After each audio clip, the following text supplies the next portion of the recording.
Ang kwento ng pag-iibigan ni Sheila at Junjun ay nagsimula sa isang maliit na baryo kung saan sila ay magkapitbahay. Si Sheila ay isang tahimik at masipag na dalaga, samantalang si Junjun ay isang masayahin at madalas na pagkakamalang pasaway dahil sa kanyang pagiging palabiro. Kahit magkaiba ang kanilang personalidad, hindi maitatangging may lihim na pagtingin si Junjun kay Sheila mula pa noong sila'y bata. Isang araw, habang naglalakad si Sheila pauwi mula sa paaralan, biglang bumuhos ang malakas na ulan. Walang dalang payong si Sheila, kaya't nagpasya siyang magtago sa ilalim ng isang malaking puno.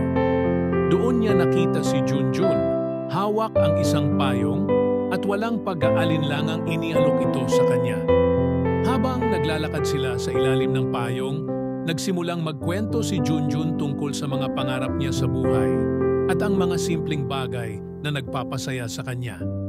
Nakinig lamang si Sheila, ngunit napansin niyang masaya siyang kasama si Junjun at tila may kakaibang damdamin na bumabalot sa kanyang puso.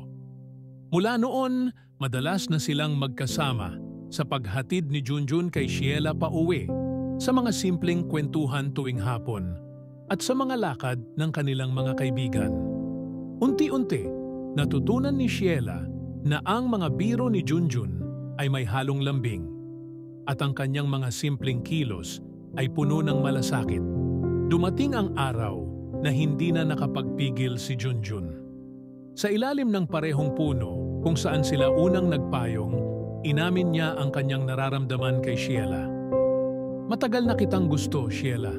Hindi ko alam kung paano ko sasabihin, pero mahal kita." Ngumiti si Sheila at saglit na yumuko. "Hindi ko akalain na ganito rin ang nararamdaman ko, Junjun. Mahal din kita." Simula noon, ang kanilang pagkakaibigan ay lumalim at ang kanilang pagmamahalan ay nagpatuloy. Sa simpleng baryo, nabuo ang isang walang katulad na love story. Ang kwento ng pag-iibigan ni Sheila at Junjun na nagsimula sa isang payong at natuloy sa isang pagmamahalang walang hanggan.